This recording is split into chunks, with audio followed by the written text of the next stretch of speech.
আল্লাহ জিজ্ঞেস করে, জিব্রাইল থামছো কেন? কয় মালিক কোন নবীর নাম নিব? আল্লাহু আকবার। আশহাদু আন্না, কয়া কোন নবীর নাম নেব? আদম নবী এখানে হাজির, নূহ নবী এখানে হাজির, ইব্রাহিম নবীও হাজির, মুসা নবীও হাজির, ঈসা নবীও হাজির, সব নবী হাজির। কোন নবীর নাম নিব? আল্লাহ বলে, জিব্রাইল বললা কি, প্রশ্ন করলা কি? আমি আল্লাহ সব নবীরে হাজির করলাম আমার বন্ধুর পিছনে নামাজ পড়ানোর জন্য, আর তুমি কিনা বলো কোন নবীর নাম নিবা? তাড়াতাড়ি করে আমার বন্ধুর নাম উচ্চারণ করো। আল্লাহু আকবার।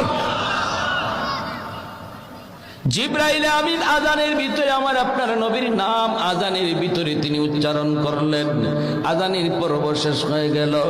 এরপরে আল্লাহ পাক বলে, জিব্রাইল সবাইকে বলো বাইতুল মুকাদ্দাসে কাতার বন্দী হওয়ার জন্য 2 রাকাত নামাজ আদায় হবে, 2 রাকাত নামাজ আদায় হবে। জিব্রাইল আমিন তিনি সামনের কাতারে, আমার আপনার নবী তিনিও সামনের কাতারে। মায়ার নবী বলেন, সামনের কাতারে জলিলুল কদর সব পয়গম্বর। ওই অবস্থায় দেখা যায় ইমামকে কেউ জানে না, অথচ জিব্রাইল একামত দেওয়া শুরু করে দিছেন। ইমাম কে হবে কেউ জানে না, নামাজের একামত শুরু হয়ে গেছে।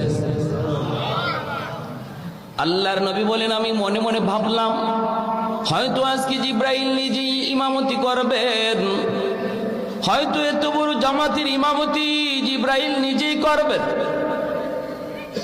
একামত শেষ হওয়ার পর আমি জিব্রাইলকে বললাম, ভাই জিব্রাইল ইমাম কে হবে? তখন জিবরিল আমিন আমার আপনার নবীর হাত মোবারক আস্তে করে ধরলেন, দইরা মুচকি হাসি দিয়া বলেন, নবী গো, আজকে এত বড় জামাতের ইমামতি আল্লাহ পাক আপনাকে দান করেছে। तकबीर में कलमा में नमाजों में अज़ा में, तकबीर में कलमा में नमाजों में अज़ा में है नाम इलाही से मिला नाम मोहम्मद, है नाम इलाही से मिला नाम मोहम्मद। महबूब ने कहा सल्ले अला नाम मोहम्मद, आंखों की जिया दिल की जिला नाम मोहम्मद, आंखों की जिया दिल की जिला नाम मोहम्मद। একটু জোরে সুরে কোন আল্লাহু আকবার। সন্তানকে উকিল বানাও, ব্যারিস্টার বানাও, কিন্তু আগে মুসলমানের সন্তান বানাও। আওয়াজ দেয়া বলেন ঠিক কি না?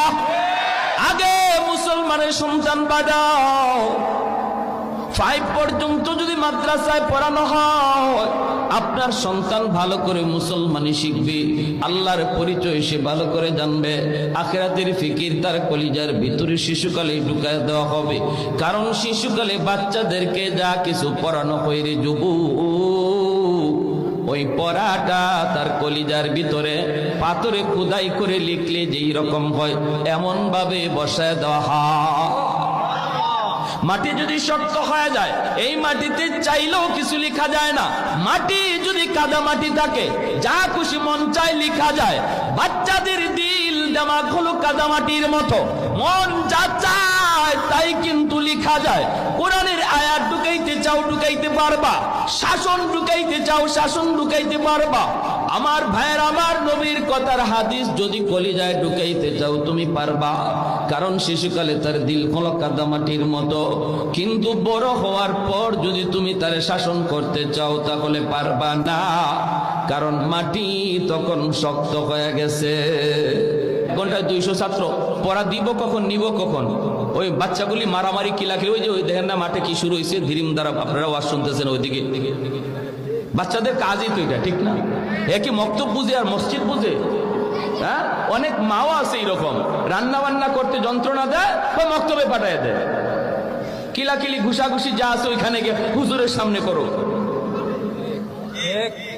মক্তবের 1 ঘন্টা তো যায় শুধু হুজুরের বাচ্চাগুলার মারা মারি আর কিলাকিলির অভিযোগ শুনতে শুনতে। আর আপনি বাবা মনে করতেছেন মাশাআল্লাহ আমার জিম্মাদারি আদায় হয়ে গেছে। আল্লাহ আবার আমারে আটকায় কেমনে? আল্লাহ আমারে ফায় কেমনে? আমারে যদি আল্লাহ খালি কয় আল্লাহ ফা পড়াইছি না, 1 ঘন্টা বক্তব্য দিছি সকালে। প্যারে হাজিরিন, এজন্য বলি একটু চিন্তার বিষয়।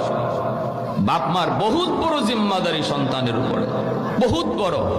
5টা বছর নুরানি মাদ্রাসায় পড়া, আজকে অঙ্ক ইংরেজি মাদ্রাসায় সমমানের আছে,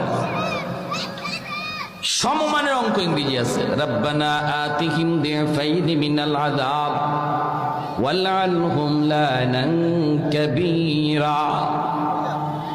এত বড় মামলা দিবে সন্তান বাপ মার বিরুদ্ধে আল্লাহর আদালতে, বলবে মালিক কোথায় আমার বাবা, কোথায় আমার মা? সামনে হাজির করো, সামনে হাজির করো। ভাইয়েরা বন্ধুরা, আপনাদের কথা খেয়াল করি, উলামায়ে কেরাম মাদ্রাসার মধ্যে শিশুকালে যে 5 পর্যন্ত নুরানি ক্লাসগুলি আছে,